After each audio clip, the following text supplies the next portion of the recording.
Il s'enflamme, il s'insurge, il parle avec émotion. Benoît Dutrisac, aussi divertissant qu'édifiant. On y est. Merci. Finalement, Éric Allen Caldwell est avec nous, président du conseil d'administration de la Société de transport de Montréal, STM. M. Caldwell, bonjour. Bonjour, M. Dutrisac. Grosse journée. Grosse journée, effectivement. Grosse journée. Tout à fait. Vous avez entendu ça, Ouais. autobus, usagers. Là, ce qu'on annonce, c'est la fermeture. Savez-vous pendant combien de temps des stations Fabre, Saint-Michel, d'Iberville? Là, il y a des problèmes à une station, la station Saint-Michel, mais comme il y avait le retournement des trains après la station, on doit arrêter le service à Jean-Talon parce qu'il faut un endroit pour faire un retournement des trains et c'est pour ça qu'on ferme ces 3 stations-là. Mais il y a effectivement des problèmes à Saint-Michel. Il y a toute une équipe d'ingénieurs qui est en train d'évaluer comment est-ce qu'on peut faire les travaux. D'ici quelques jours, on va avoir les idées plus claires de combien de temps ça va nous prendre pour faire les correctifs. Mais vous craignez quoi? De quoi à quoi à peu près? Là? Comme fermeture? Écoutez, là, on nous parle de quelques jours dans les meilleurs scénarios, quelques semaines dans les pires scénarios, peut-être 1 ou 2 mois, je sais pas. Je vais pouvoir vous le dire précisément dans quelques jours. Là, c'est de la pure spéculation. OK, mais là, vous fermez parce qu'il y a une passerelle qui n'est pas sécuritaire. Il y a une passerelle sur laquelle on faisait des travaux d'entretien à 14 millions, réfection de béton, et quand on ouvre une structure, on fait une auscultation plus en profondeur de ce qu'on n'a pas pu faire avec des scans ou des rayons X. On va tester la structure. Et là, les 3 équipes d'ingénieurs sur place hier, constatant la corrosion de l'armature et la délamination du béton, ont pris la décision de le fermer d'urgence pour faire des correctifs. Une tyrolienne? Pour aider? Non, en fait, oui, mais s'il y avait une tyrolienne, la structure serait encore là et risquerait de tomber sur la voie, donc ce ne serait pas une solution. Pas mieux, hein? Non, ça va pas bien. Est-ce que vous avez vérifié d'autres stations à travers le réseau? Là, notre réseau a 40, 60 ans, fait que oui, on accélère beaucoup l'auscultation. Depuis une quinzaine d'années, j'entendais le commentaire. Monsieur Labrec, à son époque, c'est là qu'a commencé vraiment l'intensification des travaux de maintien d'actifs. On avait un métro qui était relativement neuf pendant quelques décennies, un peu au Québec, un peu comme pour l'ensemble de nos infrastructures. On parlait du réseau de la santé, du réseau scolaire ou du réseau routier. On a négligé de faire un maintien d'actifs, un bon investissement en maintien d'actifs. Donc, depuis une dizaine, quinzaine d'années, ça s'accélère. Vient avec ça une auscultation de notre réseau. Oui, qu'on fait de façon plus précise pour savoir qu'est-ce qui va ou qu'est-ce qui va pas. Et avec cette auscultation-là, on priorise les travaux. Mais une chose qui est sûre, c'est que des travaux comme ceux qu'on faisait à Saint-Michel, des travaux, quand on les fait dans un cycle de vie normal, mais c'est comme ça qu'on peut intervenir efficacement. Alors, oui, il y a plus d'auscultation, il y a plus de travaux à venir dans le métro, il faut accélérer tout ça. André-Sylvain Latour André-Sylvain, bonjour, Latour est avec nous. L'an passé, André-Sylvain, t'as demandé de l'information sur l'état des tunnels dans le réseau du métro. Ben absolument. Ça émanait un petit peu d'une discussion qu'on avait autour de la table et on s'est demandé, mais quel est l'état réel des tunnels du métro? Donc, j'ai fait une demande d'accès à l'information le 12 octobre 2023. Elle m'est revenue dans les temps, là, soit dit en passant, je tiens à le préciser, le 1er c'est l'aspect novembre. positif de la patente. Fait qu'on va le prendre. C'est une histoire que je connais bien, donc je vous laisse compléter. Okay. Donc, j'ai demandé le nombre d'inspections des tunnels du métro de Montréal dans les 36 derniers mois, parce qu'il faut toujours être un peu raisonnable, disons, dans le temps qu'on veut avoir les informations, et les observations et conclusions des rapports à la suite de ces inspections. Voici ce qu'on m'a répondu. On m'a envoyé, premièrement, 172 pages qui concernaient exclusivement les tunnels de Lucien-Lallier à Champ-de-Mars. Et j'en comprends. Ce qu'on me dit, c'est qu'il y a une 5e inspection qui était en cours. Donc, on ne me l'a pas envoyé parce que les résultats étaient probablement pas connus à ce moment-là. On m'a dit que dans les 36 derniers mois, il y a eu 5 inspections, dont une présentement en cours, et 57 expertises pour des endroits ciblés. On ne me spécifie pas lesquels. Et là, on me dit que ce que je demande, ce sont des renseignements industriels et techniques à nature confidentielle et également pour des raisons de sécurité. Et c'est comme ça qu'ils ont justifié. Je vais te le montrer. Je vais me tourner vers la caméra. Peut-être qu'il y en a qui vont réussir à voir mon écran. Donc, si je m'en vais du bon côté ici, c'est ce que j'ai reçu. J'ai reçu à peu près 150 pages caviardées, Complètement. Les seules pages qui sont non caviardées, ce sont celles où on voit, dans le fond, la table des matières de ce qui s'en vient, tout simplement. Mais pas la matière. Juste la table des matières. Pas la matière, effectivement. Comment M. Caldwell, c'est pas normal, là, c'est des fonds publics. Nous, on a le droit de savoir dans quel état est le métro. Oui, on a le droit de savoir dans quel état est le métro. Et c'est pour ça qu'on est en train d'arrimer, justement, nos codes de désuétude avec celles du gouvernement. Le gouvernement, pour le réseau routier, a des codes A, B, C, D. Il y a eu justement aussi des articles là-dessus. Et on a certaines des infrastructures qu'on considère mal cotées. Donc, on est en train d'arrimer avec le gouvernement, puisque vous savez que c'est le gouvernement qui paye beaucoup, 85% du maintien d'actifs, c'est le gouvernement du Québec. Donc, et eux ont fait un travail d'auscultation de leur réseau routier avec une méthodologie qui permet de... Mais ce que je vous dis, là, c'est qu'il y a les données techniques. Il y a les données techniques et il y a l'état du réseau. L'état du réseau, on l'a publié, là. Il y a des structures qui sont inquiétantes, il y en a qui sont à réparer, mais on donne l'état du réseau. On priorise les interventions à faire et je vous dis qu'il y en a beaucoup à faire. Mais nous, après les données techniques fines, on est un média, là. On demande à la STM, André Sylvain demande à la STM quel est l'état des tunnels. Et là, André Sylvain reçoit des pages caviardées.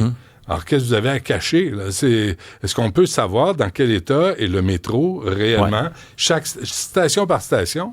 Ben, ce que je vous dis, là, c'est qu'on est en train de travailler avec le gouvernement pour s'assurer justement qu'il y a une réduction de compte de l'état du métro pour qu'on comprenne quel est le niveau d'investissement qu'on doit faire.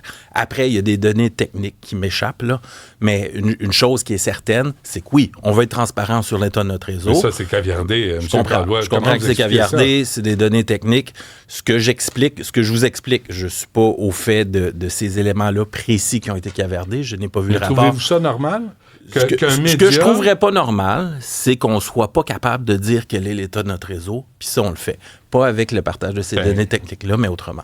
C'est la Société de transport de Montréal, rapport d'inspection. C'est l'an passé, là, c'est une demande de l'an passé. Comment vous expliquez que tout soit caviardé? Ce que je vous dis... Allez-vous faire des appels en rentrant au bureau?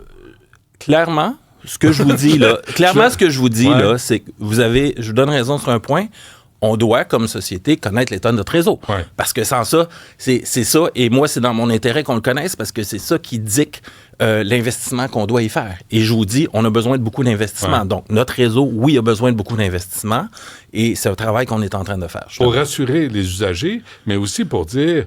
au niveau supérieur, il y a besoin d'argent pour faire des réparations. Ben, c'est exactement faire cette balance-là, c'est-à-dire garder notre réseau sécuritaire. Ouais. Et ça, on le fait au jour le jour. Là. Vous savez, 4 heures par nuit, toutes les nuits de la semaine et de l'année, on fait de l'entretien dans notre réseau. C'est pour ça qu'on ferme le métro entre 1h et 5h du matin. Donc, on fait de l'entretien. On investit présentement autour de 300 millions en maintien d'actifs dans le métro. Moi, ce que je vous dis, c'est que ça en prendrait 500, 560. Fait que oui, on fait la balance là de s'assurer que le métro soit sécuritaire. La fermeture qu'on fait aujourd'hui, on en est la preuve, c'est-à-dire on prend pas de risque, on la ferme pour que ça soit sécuritaire. Non, je comprends ça, et puis, tant mieux, mais est-ce qu'il y a d'autres stations qui vous inquiètent? Ben non, il n'y en a pas qui nous inquiètent, justement parce qu'on les aurait fermées. Là. S'il y avait des stations dangereuses, on les aurait fermées. S'il y a eu des inspections pour expliquer... Ouais. Vous savez, vous, dans quel état est chaque station de notre métro à Montréal?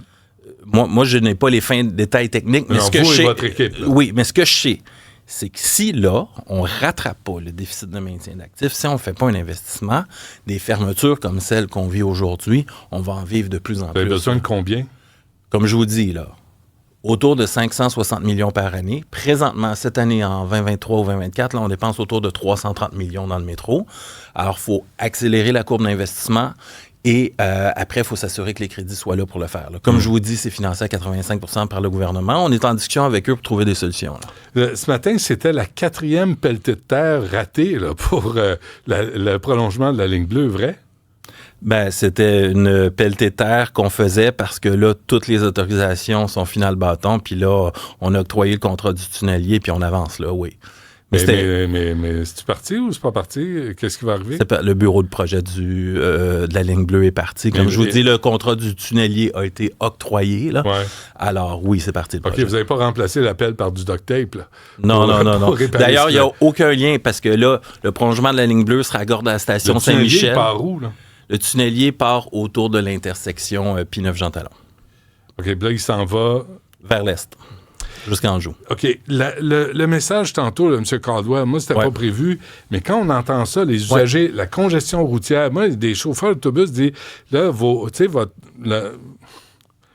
je vais le dire comme je l'ai dit à Mme Tullier, là, votre maladie mentale là, des pistes cyclables, là, de fermer des rues, de rapetisser des rues, d'écœurer, selon Luc Ferrandez, là, de nuire aux automobilistes, là, l'ancien gourou de Projet Montréal, les usagers des transports en commun payent pour ça. Là. Ils sont pris dans des autobus qui avancent pas, qui sont pognés dans des bouchons, comme les automobilistes, mais eux autres, vous les entendez pas. Mais vos chauffeurs d'autobus vous le disent aussi, là, la maladie mentale de tout fermer, de pas tourner à gauche, de tout ce qui est la gestion de la ville, vous en payez le prix, là, parce qu'il y a 25 % de vos autobus qui sont en retard.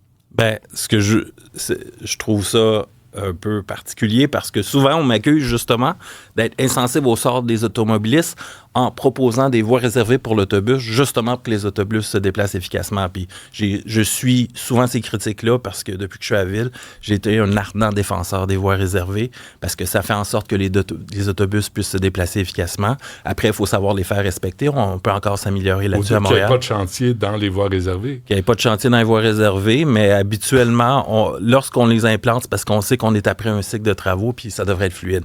Fait que oui, moi, je crois aux voies réservées. Les chantiers, on a aussi un rattrapage d'infrastructures souterraines. Là, on n'a jamais de chantier de piste cyclable dans les voies réservées en passant. Là. Une voie réservée, c'est une voie réservée, c'est pour passer l'autobus. Mais il y a des pistes cyclables sur Henri Bourassa qui troublent la circulation là, partout. Là. Présentement, là, même celle des autobus. Alors, comment vous expliquez le 25 % de retard? C'est beaucoup, là. Ça a augmenté. Le 25 % de retard, je vais l'expliquer, c'est sur nos lignes fréquentes pendant l'été. Pendant l'été, il y a eu une petite chute de la fiabilité de nos lignes fréquentes. On est en train de le récupérer. C'est autour de 80-90 % le reste du temps. C'est une question c'est 75. Non, c'est plus 75. Ça l'était au mois de juillet, oui, tout à fait. Ben, c'est quoi? Ça remonte autour de 85. Mais comment vous expliquez les chauffeurs d'autobus qui nous écrivent? Mais oui, il y a des chantiers à Montréal. C'est vrai qu'il y a des chantiers à Montréal. Il y a des chantiers pour les infrastructures souterraines, pour l'état de la chaussée et pour les pistes cyclables. Ouais. Nous, ce qu'on veut, c'est que les gens, quand ils seront dans l'autobus, ils se déplacent plus efficacement. C'est pour ça qu'on investit beaucoup dans les feux prioritaires, dans les voies réservées. Puis oui, moi, j'en veux plus de voies réservées pour que les gens soient capables de se déplacer efficacement. Les automobilistes, eux autres, qui crèvent. Ben, quand on fait une voie réservée, là, c'est pour que les gens dans l'autobus se déplacent efficacement pour que ce soit une belle option. Parce que si jamais... pas de laisser les voitures électriques passer dans les voies réservées? Non, mais regardez, M. Dustrézac, combien de gens qu'on déplace par jour? Là? Faites le calcul. Là. On fait 1 million de déplacements par jour à la STM. 800 000 dans le métro, à peu près 600 000 dans les autobus. Ouais. Imaginez tout ce monde-là en voiture, comment ça serait l'enfer. C'est parfait. C'est parfait, là. Moi, je suis pas contre les transports en commun, mais c'est parce que c'est au détriment des automobilistes qui sont aussi des travailleurs, puis des parents qui vont chercher des enfants, qui payent des taxes, des impôts. Il faut arrêter de cracher sur eux autres. Là, c'est des gens qui sont pas là par choix ou par gaieté de cœur, là. Ben moi, je veux pas cracher sur eux autres. Au contraire, je veux leur offrir une option pour que ça coûte moins cher, qu'ils puissent se déplacer efficacement. Tout ce que vous dites est vrai. Là. Le coût de la vie, le coût du transport augmente.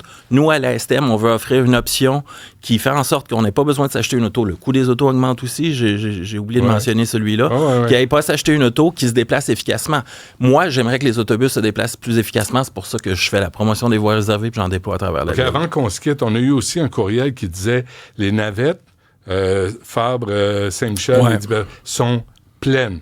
Ouais. Il n'embarque plus personne. Là c'est, tantôt, il y a une auditrice qui a envoyé ça. Ils sont pleines, full raide. Là. Ça va prendre d'autres autobus. En avez-vous d'autres? Ben, je l'ai pris la navette tantôt. C'est vrai qu'ils sont pleines. puis c'est vrai que le temps de déplacement n'est pas optimal. C'est vraiment moins bon que le métro. Là, on va mobiliser tous les autobus qu'on a justement pour mettre le service là. On ne pourra jamais à côté ce qu'est un service de métro. Un métro, là, vous savez, chaque rame, ça déplace 900 personnes. On aime ça le métro. Non, on a beau dire, on aime ça le métro. Quand il est sécuritaire, puis quand il est propre, puis quand il est ouvert. Est-ce qu'on vous reconnaît, vous, quand vous prenez l'autobus? Des fois, vous avez check, c'est Caldwell. Lui, je devais y parler dans le nez, parce que c'est sale. Il y en a un qui dit sont sales, vos autobus. Là. Allez-vous y voir? Ben, nos autobus, oui, on y voit. Ça fait partie de la... Je vous dis, là, on a travaillé ces dernières années avec la crise du financement à maintenir le niveau de service. Ça, c'est-à-dire le volume de service, le nombre d'heures d'autobus, le nombre de kilomètres d'autobus. Exactement. De 10 à 12 minutes. Ben, le nombre d'autobus dans nos rues, là, les kilomètres qu'on roule. Essentiellement, c'est les kilomètres commerciaux roulés. Après ça, il y a une extrême tension parce que comme on a fait le choix à la STM de maintenir l'offre de service justement en volume, comme on coupe nos coûts, ça met une pression sur tout le reste. Là. Fait que moi, je veux ça pour la propreté, puis je veux ça pour la sécurité aussi. Moi, à la STM, depuis que je suis à la STM, là où j'investis le plus en sécurité parce que notre ville change puis on en a besoin. Est-ce qu'on peut avoir un rapport non caviardé? Je vais voir ce que vous pouvez avoir, mais une chose qui est sûre, c'est que vous avez le droit de savoir quel est l'état de notre réseau. Non, mais est-ce que vous pouvez nous en envoyer? Ben là, je suis pas un ingénieur, je suis pas un avocat, je connais pas ce rapport-là que je vois de CIMA+, là, mais vous avez le droit d'avoir l'information sur l'état de notre réseau, peut-être pas des données techniques de sécurité industrielle, mais vous avez le droit de savoir l'état du réseau, absolument. Parfait. Éric Caldwell, un gros merci de vous être déplacé. Merci. Ça a dû être long en transport en commun? J'aurais mieux aimé que le métro soit pas fermé, effectivement. Oui, ça aurait été plus simple. Merci à vous. Merci, au revoir.